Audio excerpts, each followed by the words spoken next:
অনেক বেলা হয়ে গেল। ঘর থেকে গুরুগুলোকে বের করে মাকে আবার ডাক্তারের কাছে নিয়ে যেতে হবে।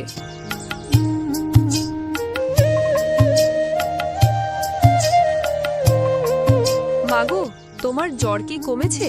জ্বরে তো তোমার গায়ে পুড়ে যাচ্ছে। তুই চিন্তা করিস না রে মা, ঠিক আমি সুস্থ হয়ে যাব।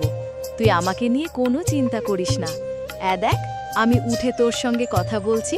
আমি এসব কথা কিছুতেই মানব না। তোমার গায়ে জ্বর পুড়ে যাচ্ছে, চলো চলো ডাক্তারের কাছে চলো। আচ্ছা ঠিক আছে রে, না ঠিক আছে। আচ্ছা আমি যাব, তুই আমাকে এত ভালোবাসিস, আমি মরে গেলে তুই কি করবি না জানি, ভগবান কবে নিয়ে যাবে। তুমি এ কি বলছো মা? এমন অলক্ষণে কথা আর কখনো তুমি আমাকে বলবে না। তুমি ছাড়া আমার কে আছে বলো? চলো দেখি, উঠো। সোহনা মাকে শহরের দিকে রওনা দিল।